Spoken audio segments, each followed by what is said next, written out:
మనందరము ఎలోహిం నామమును మరి మహిమపరిచి ఉన్నాం. ఇంతవరకు ఇక సమయము సర్వోన్నతుని యొక్క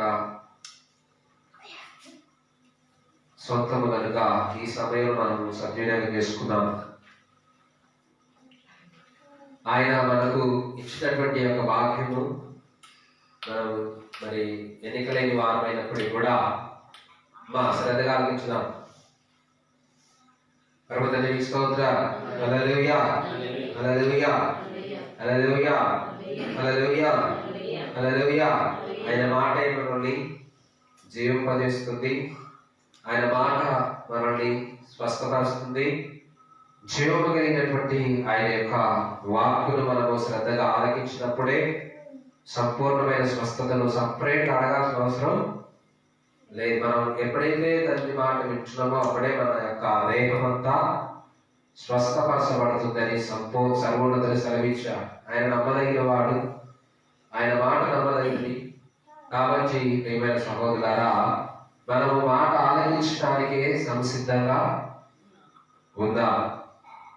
ఆయన మాట మనల్ని ఏం చేస్తుందన్నా సంపూర్ణ స్వస్థతను కలుగజేస్తుంది. కాబట్టి మనము సంపూర్ణమైనటువంటి స్వస్థతను అంటే ఆ స్వస్థతను పొందుకొనుట కొరకు, ఆ మాట కొరకు మనం వేచి ఉందాం. హల్లెలూయా, హల్లెలూయా, హల్లెలూయా, హల్లెలూయా, హల్లెలూయా, హల్లెలూయా.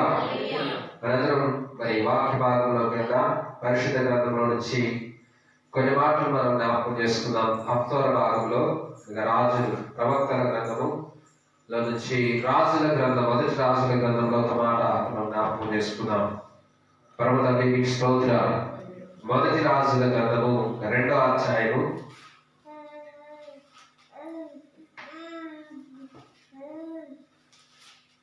మొదటి రాజుల గ్రంథము 2వ అధ్యాయము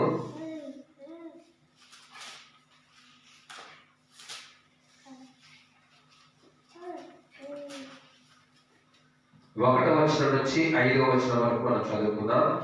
4వ వచనం వరకు చదువుకుందాం. 2వ రాజుల గ్రంథం 2వ అధ్యాయం 1వ వచనం నుంచి 4వ వచనం వరకు. పరమతండ్రికి స్తోత్ర. హల్లెలూయా. దావీదునకు మరణకాలము సమీపింపగా అతడు తన కుమారుడైన సొలొమోనుకు ఇలాగూ ఆజ్ఞ ఇచ్చెను. లోకులందరూ పోవలసిన మార్గమున నేను పోవచ్చున్నాను. కాబట్టి నీవు ధైర్యము తెచ్చుకొని నిబ్బరము కలిగి నీ ఎలోహిమైన యెహోవా అప్పగించిన దానిని కాపాడి ఆయన మార్గములను అనుసరించిన ఎడల నీవు ఏ పని కోరుకొనినను ఎక్కడ తిరిగినను అన్నిటిలో వివేకముగా నడుచుకొందువు. మోషే ధర్మశాస్త్రంలో రాయబడి ఉన్న ఎలోహిం కట్టడలను, ఆయన నియమించిన ధర్మమంతటిని, ఆయన న్యాయ విధులను, శాసనములను గైకొనుము. అప్పుడు నీ పిల్లలు తమ ప్రవర్తన విషయంలో జాగ్రత్తగా ఉండి నా ఎదుట తమ పూర్ణ హృదయముతోను పూర్ణ ఆత్మతోను సత్యము అనుసరించి నడుచుకున్న ఎడల ఇశ్రాయేలు రాజ్య సింహాసనము మీద ఆసీనుడగు ఒకడు నీకు ఉండక మానడని యెహోవా నన్ను గూర్చి ప్రమాణం చేసిన మాటను స్థిరపరచును. హల్లెలూయా. పరమతండ్రికి స్తోత్ర. హల్లెలూయా. ఆయన మాట స్థిరపరచువాడు. ఎలాగీ ఎవరు? మాటను స్థిరపరచువాడు. మనలాగా మాట తప్పేవాడు కాదు. నరులు మాట తప్పేవాడు. నరుడు నిమిషమే, ఒక సెకండ్ మాత్రం కూడా మాట మీద నిలబడేవాడు కాదు. ఎవరైనా సరే అవసరం ఉన్నంత సేపే మాట్లాడతారు. పరమతండ్రికి స్తోత్ర. విలువైన సంభాషణ, విలువైన సంగతులు పరమతండ్రి తెలియజేస్తున్నాడు. మరి మీరు ఇంకా మరి మీ యొక్క అజాగ్రత్త వల్ల ఈ యొక్క విలువైన సమయాన్ని కోల్పోతే నేనేం లేదు. సర్వోన్నతుని యొక్క రాజ్యము సమీపముగా ఉన్నదని మనకు తెలియజేశాడు. ఆయన మనకు దగ్గరగా ఉన్నాడని తెలియజేశాడు.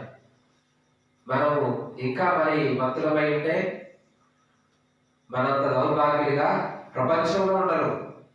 ఎందుకంటే ప్రపంచంలో సర్వోన్నతిని ఎరగక అనేక మంది నశించిపోతున్నారు. ఎరిగి నువ్వు నశించిపోవద్దు. అర్థమైందా? సర్వోన్నతిని ఎరగక అనేక మంది ఈనాడు ఈ విశాలమైనటువంటి మార్గంలో నడుస్తున్నారు. మరి తండ్రి నిన్ను పిలిచి, ఎన్నికైనటువంటి నిన్ను పిలుచుకొని నీకు ఆయన మాటలు తెలియచేయాలని ఆశపడుతున్నాడు. మరి సమయం నువ్వు పోల్చుకుంటే నువ్వే అజ్ఞానవంతురాలు అవుతావు. జ్ఞానవంతురాలిగా, జ్ఞానం కలిగిన వాడిగా నేనుండాలి, నేను జ్ఞానం కలిగి తండ్రిని సేవించాలి అని ఒకవేళ నీ యొక్క మనసును తలంచుకొని ఉంటే మత అనేది నీకు కలగదు. తండ్రి మీకు స్తోత్రం. ఇక్కడ కాదు, ఇంటి దగ్గర నుంచే ఆ విధంగా నువ్వు సిద్ధపడి రావాలి. అలా సిద్ధపడి వచ్చినప్పుడు సర్వోన్నతుడు మనకు తోడుగా ఉంటాడు. ప్రభు తండ్రి మీకు స్తోత్రం. హల్లెలూయా, హల్లెలూయా, హల్లెలూయా. ఎందుకంటే మనము ఇవి అన్ని కూడా ప్రియమైన సహోదరులారా ఆయన సమీపంగా ఉన్న సమయము అని తెలుసుకుంటూ ఉన్నాం. మరి అంత్య కాలంలో ఇజ్రాయెల్ ఐక్యపరచబోచినటువంటి ఒకే రాజ్యముగా ఉండబోచినటువంటి రోజు, మరి ఏకరాజ్యముగా మరి ఇజ్రాయెల్ రాజ్యము 70 దేశాల్లో ఉన్నటువంటి అన్ని జనులలో చెదరగొట్టబడినటువంటి ఆ ఇశ్రాయేలు గోత్రికులందరూ ఒక చోట చేరితే, అనగా ఐక్యపరచబడితే రాజ్యము ఒకటవుతుంది. ఆ రాజ్యం మీద సర్వోన్నతుడు ఏలబోతున్నాడు. పర్వతాన్ని మీకు స్తోత్రం. హల్లెలూయా, హల్లెలూయా, హల్లెలూయా. కాబట్టి మనం జాగ్రత్తగా ఉండాల్సిన రోజు. ఇక్కడ దావీదు మహారాజు అంటున్నాడు, తన కుమారుడితో సెలవిస్తున్నాడు, తన మరణము సమీపించి ఉన్నప్పుడు. అదైనా దావీదు మరణము సమీపించగా, అంటే తను మరణించబోతున్నాడన్న విషయం తెలుసుకొని, అంటే ఆ మరణం అనేది భక్తుల యొక్క మరణం అనేది వారికి ఇక ఇసాకు మరణం కానివ్వండి, అబ్రహాం మరణం కానివ్వండి, యాకోబు మరణం కానివ్వండి, ప్రియులారా వారు మరణించబోతున్నప్పుడు సర్వోన్నతుడు తెలియజేసేవాడు. ప్రభుత్వాన్ని మీకు స్తోత్రం. యాకోబు మరణము దిశలో ఏం చేశాడంటే ప్రియులారా ఒక మాట మనం చూద్దాం. పరిశుద్ధ భాగంలో ఈరోజు మనకు ఇవ్వబడినటువంటి పార్షల్ స్టడీ YHC అనేటువంటి పార్షల్ స్టడీ. YHC, ఈ YHCలో మనం జ్ఞాపకం చేసుకున్నాం. పరమతండ్రి మీకు స్తోత్రం. హల్లెలూయా, హల్లెలూయా, హల్లెలూయా, హల్లెలూయా. ఆదికాండము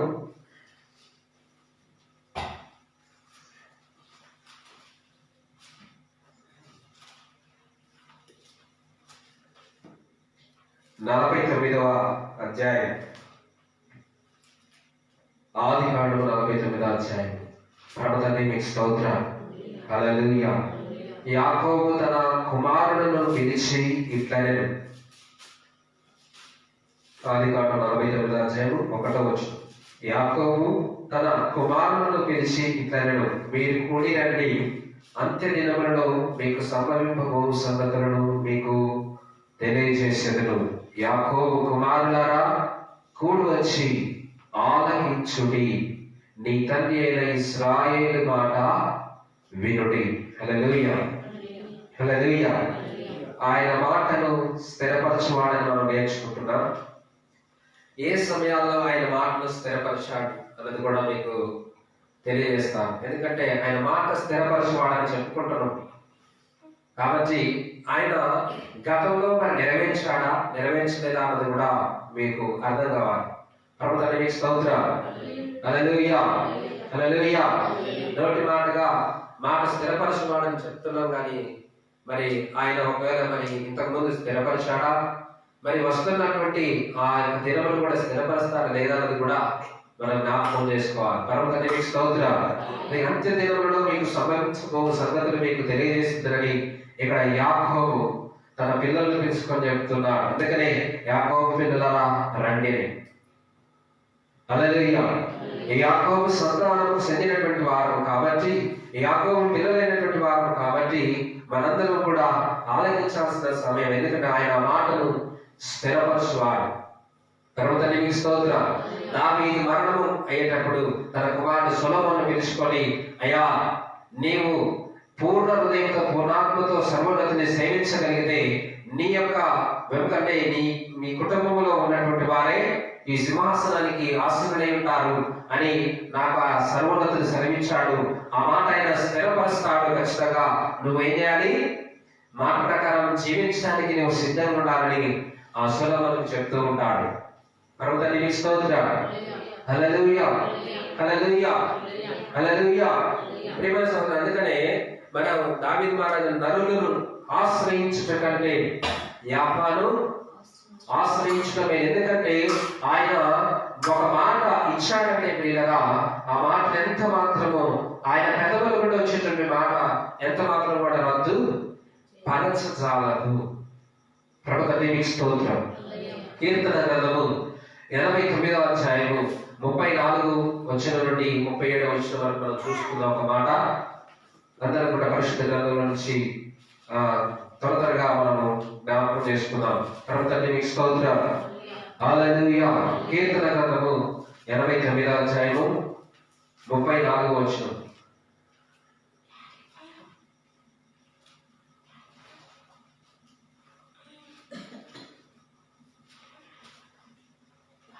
నా నిబంధనను నేను రద్దుపరచను, నా పెదవుల గుండా బయలు వెళ్ళిన మాటను మార్చను.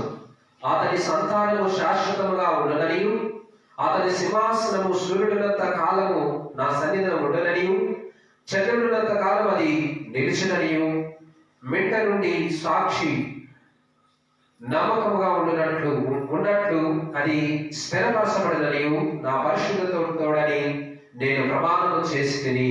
హల్లెలూయా, హల్లెలూయా, హల్లెలూయా, హల్లెలూయా, హల్లెలూయా.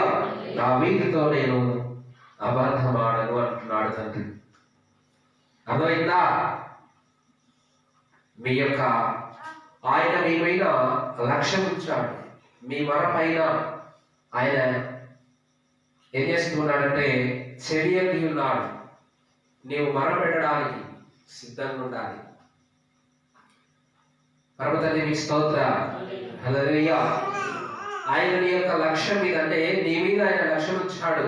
నిన్ను తను ఎదుర్కోవడానికి తిరిగి వస్తున్నాడు.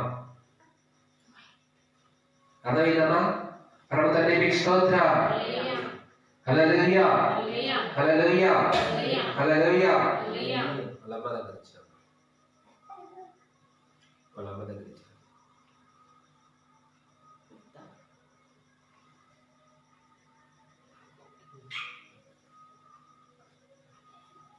ఇక్కడ మాట్లాడుతున్నాడు ఆయన పెదవుల గుండా వచ్చిన బయలువెళ్ళిన మాట ఆయన ఏం చేయడట?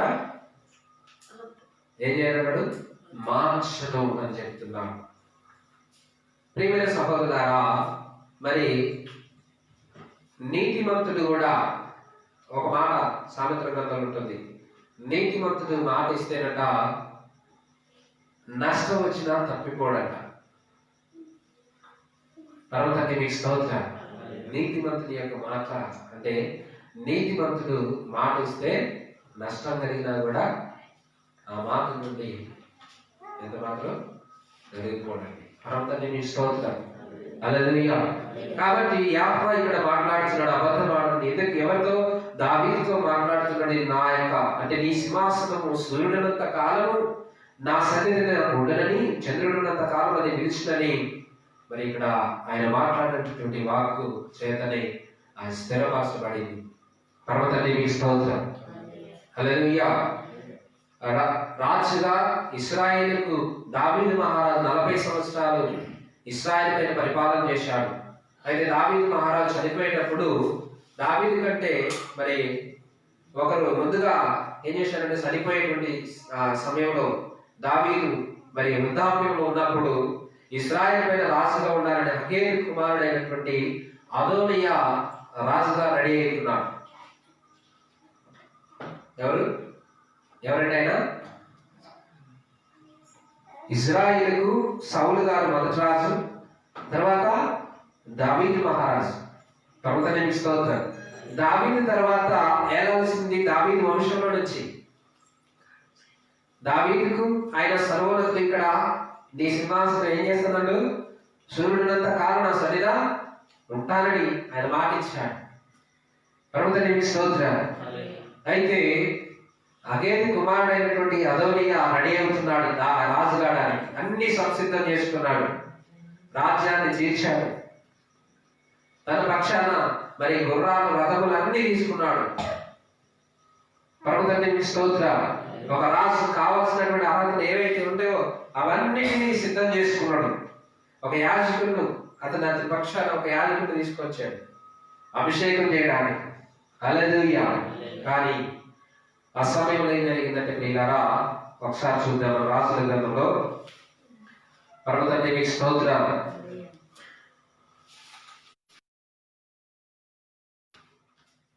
మొదటి రాజుల గ్రంథము 1వ అధ్యాయము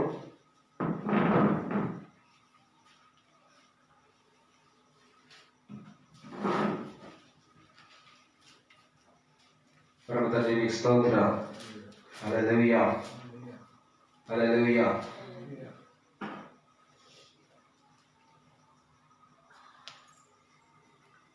ఇక్కడ చూద్దాం.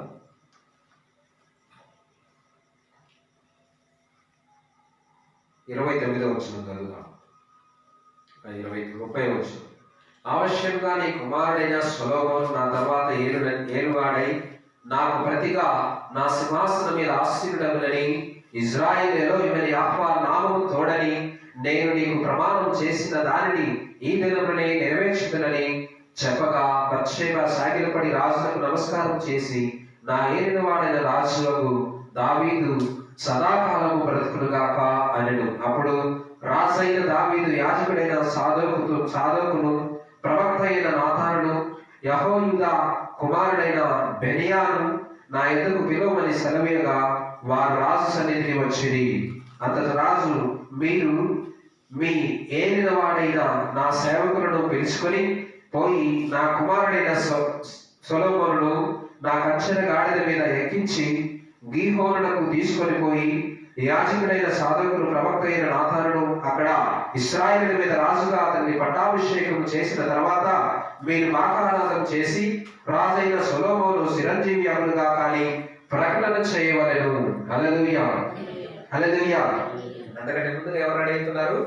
అదోనియా రెడీ అవుతున్నప్పుడు ప్రియులారా, మరి అదోనియాకు ప్రతిగా అంటే రాజ్యం అదోనియాకు మరి సొంతం కాకుండా, ఎందుకంటే యాఫా స్థలం కాదు, యాఫా మాటిచ్చాడు దావీదుకు. పర్వతానికి స్తోత్రం. హల్లెలూయా, హల్లెలూయా, హల్లెలూయా. యాఫా సెలవు లేకుండా ఇశ్రాయేలుకు రాజు ఎవరు కాదు. ఆయన సెలవు ప్రకారం, ఆయన మాట ప్రకారము దావీదు ఏమని చెప్పాడంటే బెత్షెబకు మాట ఇచ్చాడు, నీ కుమారుడైన సొలొమోను నా తర్వాత రాజుగా ఈ సింహాసనాన్ని అధిష్ఠిస్తాడని. అయితే ఆ మాట మరి పూర్వం మీరు ఇచ్చారు కదా అని దావీదుకు, అంటే ఆ అదోనియా రెడీ అవుతున్నప్పుడు అదోనియా రాజ్యాన్ని ఎలాని మరి అతను సగం రాజ్యాన్ని చేస్తూ తన పక్షాన యాజకులు ఏర్పాటు చేసుకొని మరి రాజుగా అభిషేకం పొందడానికి వెళ్ళాడు. ప్రభుత్వానికి స్తోత్రం. హల్లెలూయా. అయితే ప్రియమైన సహోదరులారా, మరి వెళ్ళినటువంటి ఆ సమయంలో ఆమె గ్రహించి మరి ఆమె వెంటనే వెళ్ళి రాజు దగ్గరకు విన్నవించుకోవడానికి వెళ్ళింది. ప్రభుత్వానికి స్తోత్రం. విన్నవించుకోవడానికి వెళ్ళిన తర్వాత ఆమె మరి చెప్పినటువంటి సంగతులన్నింటినీ కూడా ఈ దినమునే నెరవేరుస్తాను ఖచ్చితంగా, ఇది యాహోవా జీవముతోడని ఆమెకు మాట ఇచ్చాడనమాట దావీదు. ప్రభుత్వానికి స్తోత్రం. మరి నాతాను ప్రవక్త ఎవరండి? అక్కడ సాదోకు అనేటువంటి యాజకుడు, నాతాను అనేటువంటి ప్రవక్త గారు ఇద్దరు కలిసి ఇశ్రాయేలుకు రాజుగా ఎవరు నియమించారు? సొలొమోను నియమించారు. పర్వతానికి స్తోత్రం. సొలొమోను రాజ్యము సమాధానకరమైనది. ఆయన రాజ్యం ఏంటట? ఆయన పేరే సమాధానం. యుద్ధాలు ఉండవు. ఇక పర్వతానికి స్తోత్రం. రక్తం చిందించేది నిలిపివేయబడతారు. అప్పటి వరకు దావీదు ఎంతో మందిని గెలుస్తాడు, యుద్ధాలు చేసి రక్తం చిందించి అనేకుల యొక్క రక్తం. ప్రభుత్వానికి స్తోత్రం. హల్లెలూయా. కానీ సొలొమోను యొక్క అంటే యుద్ధం ఎలా ఉంటుందంటే, సమాధానకరమైనది, రక్తము చిందింపబడకుండా యుద్ధం గెలుస్తాడు. అంత జ్ఞానం పరమ తండ్రి అతనికి ఇచ్చాడని. పరమ తండ్రి మీకు స్తోత్రం. హల్లెలూయా, హల్లెలూయా. కాబట్టి దావీదు మహారాజు మాట ఇచ్చినటువంటి ఆయన ఆ మాటను స్థిరపరిచాడు. ఆ మాటను ఏం చేశాడు? స్థిరపరిచాడు. పరమ తండ్రి మీకు స్తోత్రం. ఇంకొక విషయాన్ని మనం జ్ఞాపకం చేసుకుంటే, నోవాహు కాలంలో కూడా సర్వోన్నతుడు ఒక మాట ఇస్తాడు. నోవాహు కాలంలో కూడా ఏం జరిగింది అక్కడ చెప్పగలుగుతారు ఎవరైనా? లైవ్ నడుస్తుంది తల్లి. పరమ తండ్రి మీకు స్తోత్రం. హల్లెలూయా, హల్లెలూయా, హల్లెలూయా. పరమ తండ్రి మీకు స్తోత్రం. హల్లెలూయా. నోవాహు కాలంలో ప్రియమైన సహోదరులారా, మరి ఆయన పిల్లలకు ఒక మాటను ఆయన స్థిరపరిచాడు. అదేంటో మీరు చెప్పగలుగుతారా? ఎవరికో తెలుసా ఇక్కడ? ఆ నోవాహు గారు ఎవరు? ఆయన తెలుసా? తెలుసామా? పరమ తండ్రి మీకు స్తోత్రం. చూద్దాం 9వ అధ్యాయం ఆదికాండము.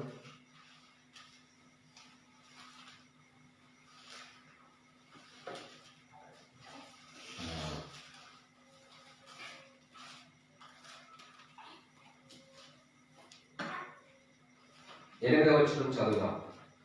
ఆదికాండం 9వ అధ్యాయము 8వ వచనం నుంచి. మరియు యెహోవా నోవాహు అతని కుమారులతో, ఇదిగో నేను మీతోను మీ తదనంతరము మీ సంతానముతోను మీతో కూడనున్న ప్రతి జీవితోను పక్షుదేవి పశువుదేవి మీతో కూడనున్న సమస్త భూజంతువులేమి ఓడలో నుండి బయటకు వచ్చిన సమస్త భూజంతువులతో నా నిబంధన స్థిరపరచుచున్నాను.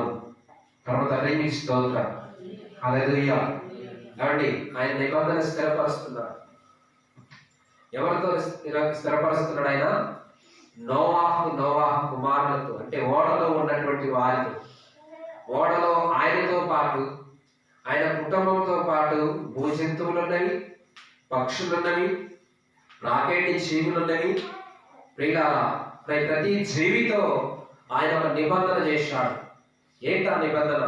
ఏంటా మాట? ఆ మాట ఏంటి అంటే, ఎన్నడూ కూడా భూమి మీద మళ్ళీ జల ప్రళయము రానివ్వని అన్నాడు. ప్రభు తండ్రి మీకు స్తోత్రం. హల్లెలూయా, హల్లెలూయా. నేను మీతో నా నిబంధన స్థిరపరచుదును. సమస్త శరీరులు ప్రవాహ జలముల వలన ఇకను లయపరచబడరు. ఏమండి, ఏ మాట అది? ఆయన ఇచ్చిన మాట ఏంటి? ఆయన నెరవేర్చిన మాట ఏంటంటే, ప్రవాహ జలముల వలన ఎన్నడూ కూడా ఇక లయపరచబడరు. అంటే ఇక నాశనం అనేది కలగదట. యుగానికి, యుగ సమాప్తికి, ఇక నోహ కాలంలో అయితే యుగ సమాప్తి ఎలా జరిగింది అంటే, జల ప్రళయం ద్వారా యుగ సమాప్తి జరిగింది. అయితే పర్వతం అక్కడ తన పిల్లలతో మాటించాడు. నోవాహు గారితో మాటించాడు, నోవాహు గారి కుటుంబంతో మాటించాడు. ఆయన ఆ మాటను స్థిరపరిచాడు. పర్వతాన్ని మీ స్తోత్రం. హల్లెలూయా, హల్లెలూయా, హల్లెలూయా, హల్లెలూయా. ఆ మాటను ఎన్నడూ కూడా వెనక్కి తీయలేదు. జల ప్రళయం ద్వారా యొక్క యుగం అనేది అంతము కాదు, కాబోదు. సునామీ వస్తుందని, సునామీతో మనం నాశనం వెళ్తామని ఎవరు చెప్పినా మీరు నమ్మొద్దు. అది నమ్మకమైంది కాదు. పర్వతాన్ని స్తోత్రం. ఆయన మాట ఇచ్చాడు, యుగం అనేది జలముతో అంతము కాదు. యుగానికి వేరే రెడీగా ఉంది. యుగం అంతం కావడానికి ఇంకొకటి రెడీగా ఉంది. జలం మాత్రం, నీరు మాత్రమేగా, ప్రవాహ జలం మాత్రం ఎంత మాత్రం కాదు. అలాంటి జల ప్రళయం ద్వారానే ఏం చేశాడు? యుగాన్ని నాశనం కలుగజేశాడు. కేవలం ఆ ఓడలో ఉన్న వారు మాత్రమే. ఓడలో ఎవరైతే ఉన్నారో జంతువులు ఉన్నాయంట, భూజంతువులు, పక్షులు ఉన్నాయంట, నోవాహు గారి కుటుంబం ఉంది. వారు ఎంత మాత్రం లయపరచబడలేదు. పరమ తండ్రి మీకు స్తోత్రం. వారు ఆయన నిబంధన చేశాడు.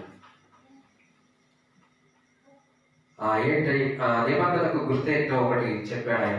భూమిని నాశనం చేయుటకు ఇకను జలప్రళయం కలగదని పలికెను. భూమిని నాశనం చేయుటకు ఇక జలప్రళయం కలగదని పలికెను. మరియు యెహోవా నాకును మీకును మీతో కూడనున్న సమస్త జీవరాశులకు మధ్య నేను తరతరములకు ఏర్పరచుకున్న నిబంధనకు గుర్తు ఇదే, మేఘములో నా ధనస్సు ఉంచితిని. అదే ఈనాడు ఏం చేస్తున్నారంటే హిందువులు ఇంద్రధనుస్సు అంటున్నారు. చూశాను ఎంత మోసం. పర్వతాన్ని మీకు స్తోత్రం. హల్లెలూయా, హల్లెలూయా. దాని సర్వోన్నతుడు నియమించాడు. దేనికి? ఆకాశత్వములు ఎక్కుపడకుండా. అర్థమైందా? హల్లెలూయా. ఆనాడు ఆకాశత్వములు ఎక్కుపడ్డాయి. ఈరోజు వర్షం కావాలంటే ఆకాశత్వములు ఎక్కువాల్సిన అవసరం. మేఘాల ద్వారా ఈనాడు వర్షం మనకు అందిస్తున్నాడు తండ్రి. తండ్రి మీకు స్తోత్రం. హల్లెలూయా. ఆకాశత్వములు విప్పబడకుండా ఆయన ఆకాశం ఏం పెట్టాడు? ఆయన ధనుస్సు ఉంచాడు. దాన్ని ఇందులో ఏం చేశారమ్మా? ఇంద్రధనుస్సు అని పేరు పెట్టుకున్నారు.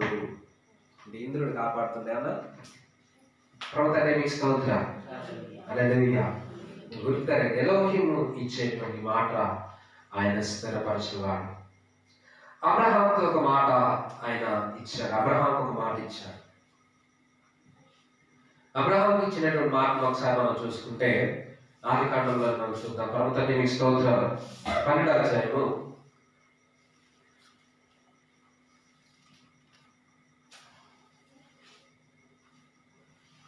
15వ వచనం నుంచి 18వ వచనం వరకు, 15వ వచనం నుంచి 17వ వచనం వరకు. ఎందుకనగా నీవు చూచుచున్న ఈ దేశమంతటిని నీకును నీ సంతానములకు సదాకాలం ఇచ్చేదను, మరియు నీ సంతానము భూమి మీద నుండి రేణువుల వలె విస్తరింపజేసేదను. ఎట్లనగా ఒకడు భూమి మీద నుండి రేణువులను లెక్కింపగలిగిన ఎడల నీ సంతానమును కూడా లెక్కింపవచ్చు. నీవు లేచి ఈ దేశం యొక్క పొడవున వెడల్పున దానిలో సంచరించును, అది నీకు ఇచ్చదని అబ్రహాంతో చెప్పెను. హల్లెలూయా. అబ్రహాం గారితో మాటిచ్చారు. ఏంటంటే నీవేదైతే చూస్తున్నావో, నువ్వెక్కడైతే సంచారం చేస్తున్నావో, నువ్వెక్కడికైతే నీ తండ్రి ఇంటి నుండి వచ్చావో, ఇక్కడ ఏం చేస్తున్నాడు ఆయన? ఆ స్థలాన్ని, ఆ ప్రాంతాన్ని, ఆ దేశాన్ని ఆయన సంతానానికి ఇస్తారని మాట ఇచ్చాడు. అబ్రహాం గారితో మాట ఇచ్చాడు. పర్వతాన్ని మీకు స్తోత్రం. నెరవేర్చాడా? నెరవేర్చాడండి. పర్వతాన్ని మీకు స్తోత్రం. ఆ మాటను నెరవేర్చడానికి ఒక ప్రవక్తను లేపాడు ఇజ్రాయెల్ నుంచి. ఇజ్రాయెల్ నుంచి ఒక ప్రవక్తను ఏర్పాటు చేసుకున్నాడు ఆయన. ఎవరా ప్రవక్త? మోషే గారు. పర్వతాన్ని మీకు స్తోత్రం. హల్లెలూయా. అబ్రహాం గారితో ఇచ్చినటువంటి ఆ మాటను నెరవేర్చడానికి, ఆ మాటను స్థిరపరచబడడానికి, ఆ మాటను స్థిరం చేయడానికి సర్వోన్నతుడు మోషే గారిని ఏర్పాటు చేసుకున్నాడు. ఐగుప్తు దేశంలో నుంచి తన పిల్లలను రప్పించి ఏం చేశాడు? ఆయన తన పిల్లలకు ఆ స్వాస్థ్యాన్ని ఇచ్చాడు. పర్వతాన్ని మీకు స్తోత్రం. హల్లెలూయా, హల్లెలూయా, హల్లెలూయా. ఒక మాట మనం చూసుకుంటే నిర్గమకాండము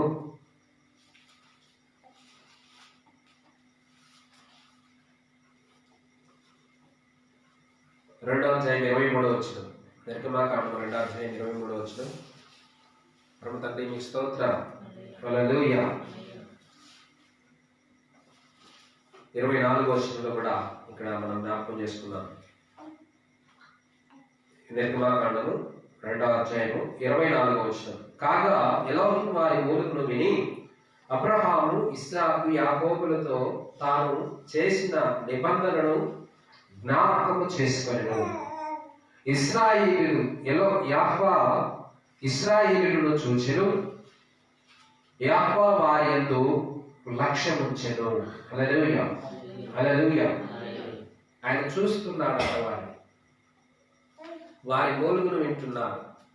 వారి నెట్టూర్పులు విడుస్తూ ఆయనకు మొరపెడుతున్నారు. వెట్టి పనులు చేస్తున్నటువంటి ఆ వెట్టి చాకిరిని బట్టి, అయ్యా ఏంటి నాయనా ఈ కష్టం? నీ పిల్లలమైనటువంటి మాకు ఏంటి చల, ఏంటి బాధ, ఏంటి హింస, మూలుగుచూ ఉన్నారంట పాపం.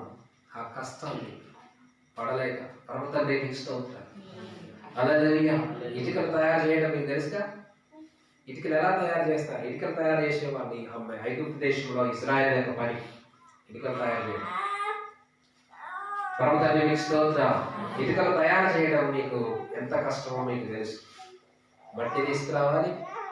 ఏమండి, ఈ రోజైతే ఇటుకలు తయారు చేయడం చాలా సింపుల్ అయింది. ఎందుకంటే నేను చూశాను, మట్టి తీసుకొస్తున్నారు, ఒక దగ్గర పోస్తున్నారు. ఆ మట్టి ట్రాక్టర్ జేసీబీతో పోస్తున్న ట్రాక్టర్ మీద ట్రాక్టర్ తీసుకొచ్చి అక్కడ పోస్తుంది.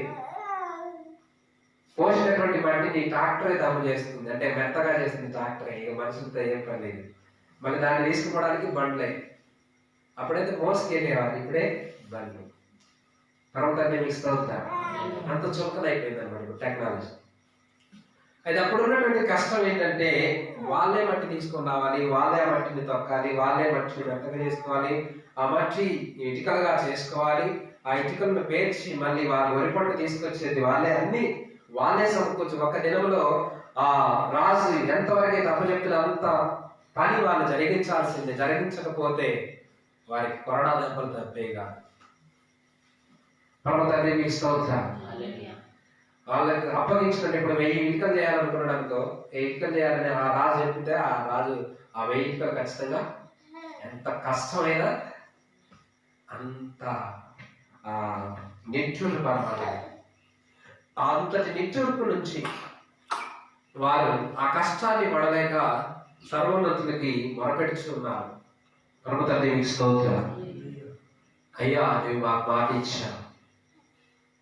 అబ్రహాం, ఇస్సాక్, యాకోబులకు ఆయన ప్రమాణం చేసినటువంటి ఆ ప్రమాణాన్ని జ్ఞాపకం చేసుకున్నప్పుడు ఏమని మాట ఇచ్చాడు ఆయన? నీ పిల్లలకు ఈ యొక్క దేశాన్ని స్వాస్థ్యంగా ఇస్తాడు, పాలు తేనెలు ప్రవహించేటువంటి దేశంలో నీ పిల్లలను నడిపిస్తారని ఆయన ప్రమాణం చేశాడు. ప్రభు తండ్రి స్తోత్రం. హల్లెలూయా.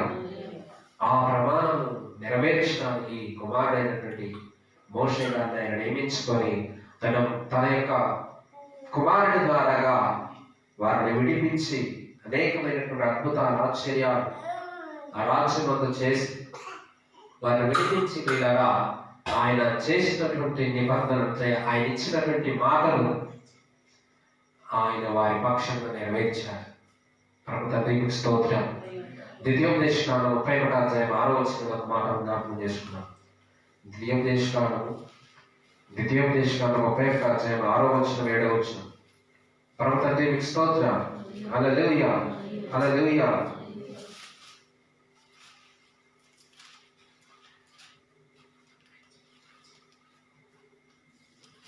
భయపడకుడి, వారిని చూసి దిగులు పడకుడి, నేను మీతో కూడా వచ్చువాడు. నీ ఎలోహిమైన యెహోవాయే, ఆయన నిన్ను విడవడు,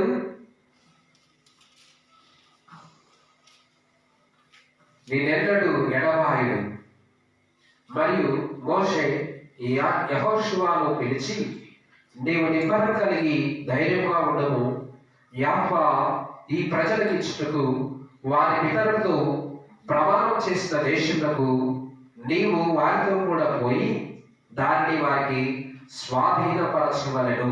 నీ ముందర నడుచువాడు యెహోవా, ఆయన నీకు తోడైయుండును.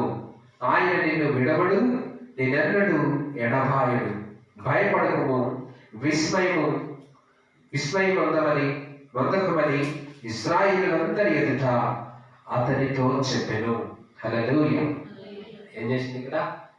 తన పితరులతో ఇచ్చినట్టే అబ్రహాం, ఇస్సాక్, యాకోబులతో అబ్రహాంతో ఇచ్చినటువంటి మాటలు యాకోబుకు చెప్పాడు, ఇస్సాక్ చెప్పాడు, ఇస్సాక్ ఇచ్చినటువంటి మాటలు యాకోబుకు చెప్పాడు, యాకోబుకు ఇచ్చినటువంటి మాటలు ఇలా తన పిల్లలైనటువంటి మోషే యెహోషువ ద్వారా ఆయన ఏం చేశాడు? యెహోషువ ద్వారా ఏం చేశాడు? ఆ రాజ్యాన్ని వారికి స్వాధీనపరిచాడు. ప్రభు తండ్రి మీకు స్తోత్రం. పాలు తేనెలు ప్రవహించేటువంటి దేశంలోకి తన పిల్లలు లెక్కకు విస్తారమైనటువంటి వారు, ఎంతమంది? లెక్కింపజాలైనటువంటి వారంట ఇశ్రాయేలు ప్రజలుగా ఆయన చేస్తారని వాగ్దానం చేశాడు. ఆ విధంగా వారిని చేసి మరి పరమ తండ్రి వారికి ఏం చేశాడు? ఆ యొక్క స్వాస్థ్యాన్ని అనుగ్రహింపజేశాడు. కాబట్టి ఆయన మాట ఇచ్చి స్థిరపరచువాడని మనం ఈ విధంగా తెలుసుకోవాలి. పరమ తండ్రి మీకు స్తోత్రం. హల్లెలూయా, హల్లెలూయా. ఇంకొక మాట మనం జ్ఞాపకం చేసుకుంటే సామెతల గ్రంథం 8వ అధ్యాయము 6వ వచనం నుండి 9వ వచనం వరకు చూద్దాం. పరమ తండ్రి మీకు స్తోత్రం. సామెతల గ్రంథము 8వ అధ్యాయము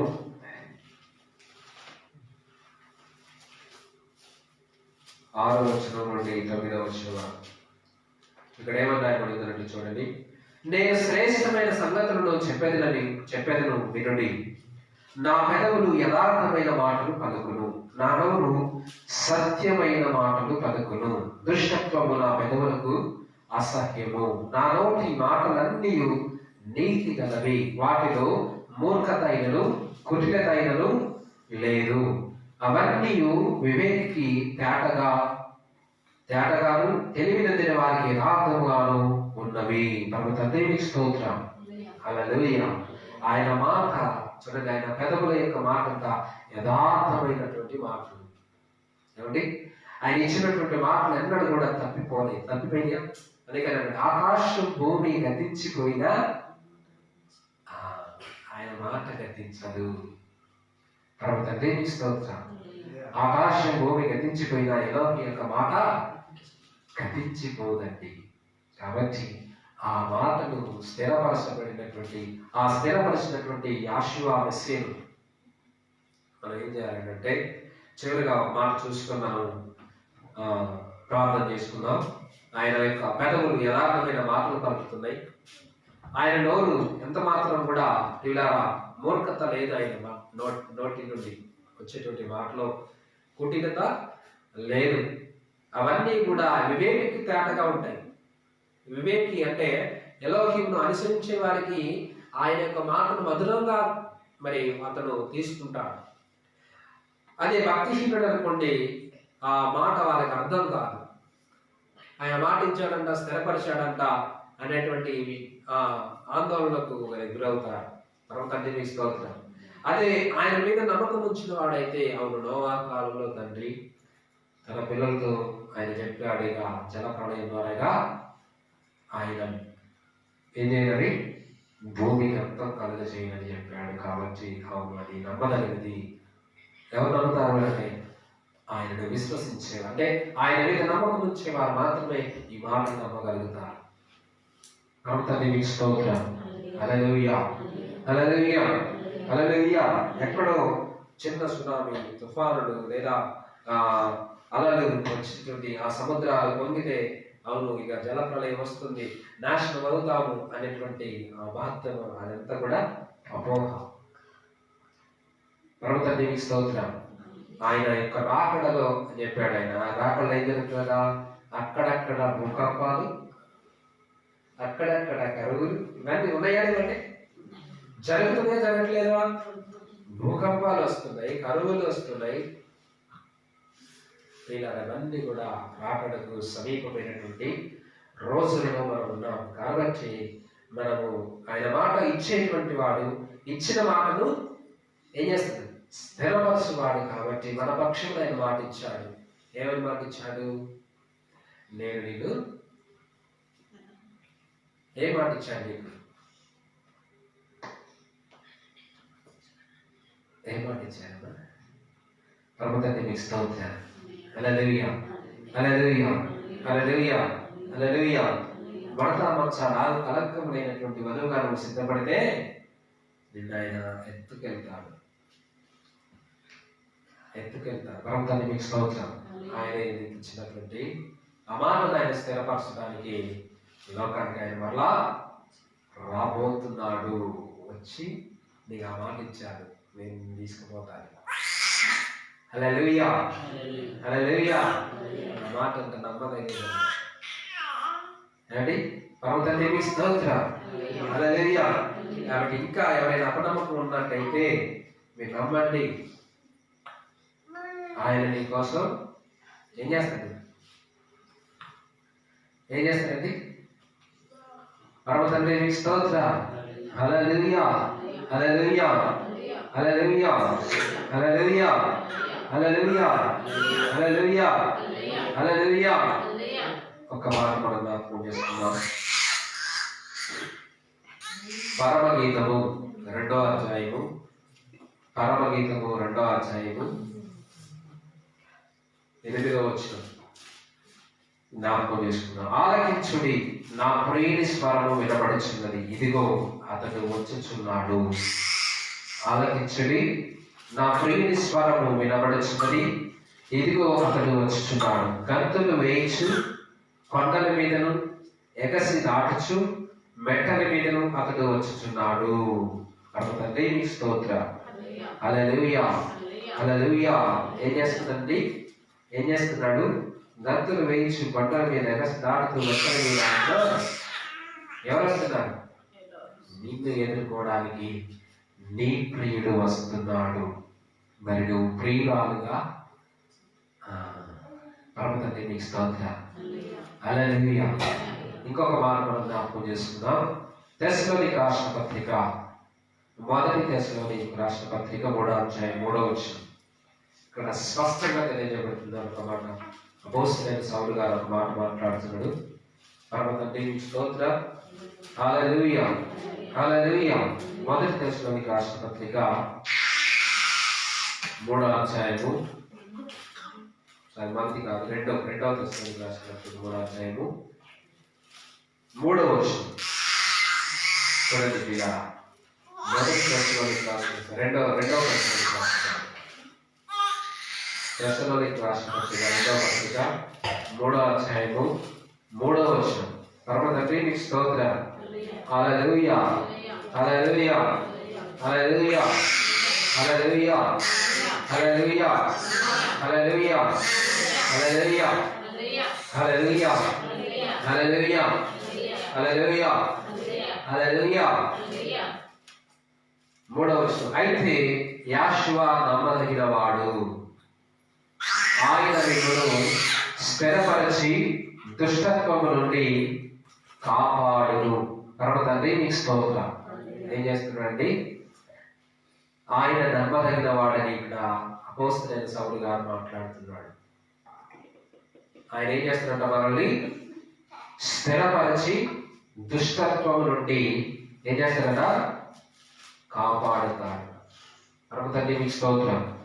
ఆయన దుష్టత్వం నుండి మనల్ని, అందుకనే నీ రాజ్యము అంటే మమ్మల్ని కీడు నుండి దుష్టుని నుండి తప్పించుము అనేటువంటి వాకనే ఆ యొక్క మాట పరలోక ప్రార్థనలో ఉంటుంది అన్నమాట.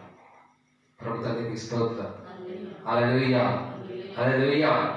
ఆయన ఇచ్చినటువంటి మాట నెరవేర్చేవాడు కాబట్టి, ఆయన దుష్టత్వం నుండి మనల్ని కాపాడేవాడు కాబట్టి, మనల్ని ఎన్నడూ కూడా విడవడు, ఎడబాయడు కనుక ఆయన ఇచ్చినటువంటి మాటను తప్పిపోడు కాబట్టి వినరా, ఆయన మాట ఇచ్చి నెరవేర్చేవాడు కనుక ఆయన యందు మనం ఏం చేయాలి? సొలొమోను ఏ విధంగా అయితే సర్వోన్నతుని యొక్క మాటని, అంటే ఆయన ఆజ్ఞల ప్రకారం, దావీదు మహారాజు ఏ విధంగా అయితే ఆజ్ఞల ప్రకారం నడుచుకున్నాడు, అదే విధంగా అబ్రహాం, ఇస్సాకు, యాకోబులు ఏ విధంగా అయితే నడుచుకున్నారో,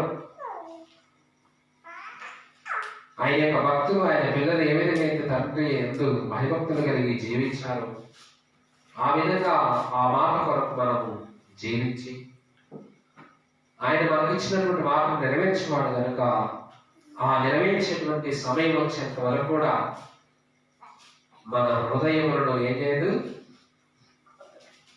కలవరపడనీయకు. నీ హృదయము కలవరపడదు. పర్వతాన్ని మీకు స్తోత్రం.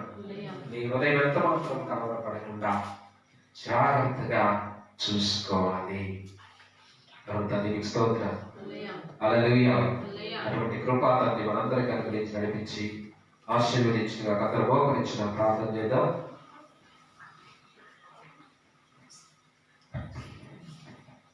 సర్వోన్నత సర్వశక్తిమంతుడా, భూమిని ఆకాశంలో సముద్రముతో సమస్తం చేసిన మా తండ్రి, గొప్ప తండ్రి మెస్సియా, నీ ఘనమైన శ్రేష్టమైన ఉన్నతమైన నామానికి వేలాది కోట్లాది స్తుతులు స్తోత్రం చెల్లిస్తున్న ప్రియ పరలోక తండ్రి, నీకే మహిమ ఘనత ప్రభావాలు ఆరోపిస్తున్న ఆశ్చర్యకరుడు ఆలోచనకర్త విచ్చడకు తండ్రి, సమాధానకర్తమైన యాషువా మెస్సియా, నీ ఘనమైన నామానికి స్తోత్రములు తండ్రి. అయ్యా, ఇంతవరకు మీరు ఎక్కలేడో భద్రపరిచారు నాయన.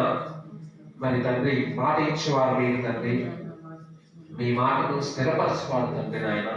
మీరు మా పక్షమున తండ్రి యుద్ధం చేసేవారు, మా పక్షును వ్యాఖ్యమాడేవాడు, మా పక్షమున మరి తండ్రి ఆయన మీరు నేర్చేటువంటి ఆత్మ ఈలోకి మా పక్షం మీదే మొలుగురుగా మరి నా తండ్రి మమ్మల్ని సమస్తం కూడా మీ ఆత్మ చేత నడిపించేవాడు తండ్రి ఆయన. నీకు స్తోత్రములు పరిశుద్ధుడా, ప్రేమ కలిగిన మా తండ్రి, దయ కలిగిన మా తండ్రి, ఆయన పరిపూర్ణమైనటువంటి ఆశ కలిగిన తండ్రి, పరిపూర్ణమైనటువంటి నిరీక్షణ కలిగిన తండ్రి, పరిపూర్ణమైనటువంటి ప్రవర్తనతో నాయనా నీకు ఎదుర్కొనేటువంటి వారముగా, నేను ఇచ్చినటువంటి మాట కొరకే మేము వేచి చూసేటువంటి వారముగా మేమందరం కూడా నిలిచి ఉండటకు, కడవరకు నా తండ్రి నీ యొక్క బాటలో నీ మార్గంలో సాగిపోవటకు, పూర్ణాత్మతో పూర్ణ హృదయంతో నీ మార్గంలో నిలిచి ఉండటకు మీరే మాకు సహాయం అనుగ్రహించమని, మా అందరినీ మీరే అయా ఆశీర్వదించమని ప్రార్థిస్తున్నాం. ఈ క్షణము తండ్రినైనా మరి వివేకము, ఈ యొక్క క్షణము తండ్రి అయా మీరు ఇచ్చినటువంటి సమయము నాయన ఇది శ్రేష్టమైనటువంటి సమయం కనుక తండ్రి, ఈ సమయంలో తండ్రినైనా మరి సద్వినియోగం చేసుకున్నటువంటి పిల్లలను ఆశీర్వదించండి. ఆన్లైన్లో చూస్తున్న ప్రతి బిడ్డను దీవించండి, ఆశీర్వదించండి. మీ లేఖనం ద్వారాగా తండ్రి మీరు మాతో మాట్లాడారు కనుక తండ్రి అయినా అయ్యా మరి జల ప్రళయం ద్వారా తండ్రి మరి ఒకసారి మరి అంతము రాదని మీరు మాకు రూఢిగా చెప్పినారు కనుక మరి నా తండ్రి ఇది అంతము కోసం ఇంకొక అయా మన తండ్రి నాయన తండ్రి నాయన మీ యొక్క సైన్యము సిద్ధపరచబడింది తండ్రి నాయన, మీ యొక్క బలము చేత మరి తండ్రి నాయన మీరు ఈ యొక్క లోకమును అంతం చేయవచ్చున్నారే. అప్పానికి స్తోత్రములు పరిశుద్ధుడా, ప్రేమ కలిగిన మా తండ్రి, దయ కలిగిన మా తండ్రి, కృప కలిగిన మా తండ్రి, మీ యొక్క నా తండ్రి రాకడలో నైనా అయా మీ పిల్లలమైనటువంటి మమ్మల్ని మీరు మరుగు చేసుకోకుండా తండ్రి మీరు మమ్మల్ని జ్ఞాపకం చేసుకోండి అయ్యా. నీకు స్తోత్రములు స్తుతియాత్మలు చెల్లిస్తున్నాము తండ్రి నాయన. మీ యొక్క ప్రియమైనటువంటి పిల్లలుగా తండ్రి మేము సిద్ధపడి నేను ఎదుర్కొనేటువంటి వారముగా మేము ఉండటం మీ యొక్క కృపను మాకు అందరికీ అనుగ్రహించి నడిపించి ఆశీర్వదించమని నా సరైన పరిశుద్ధుడైన యాషువా మెస్సియా నామమున స్తుతించి ప్రార్థించి అడిగి పెట్టుకుంటున్నాము పరమ తండ్రి. ఆమేన్. హల్లెలూయా, హల్లెలూయా, హల్లెలూయా. అందరికీ శభాష్ షలోమ్.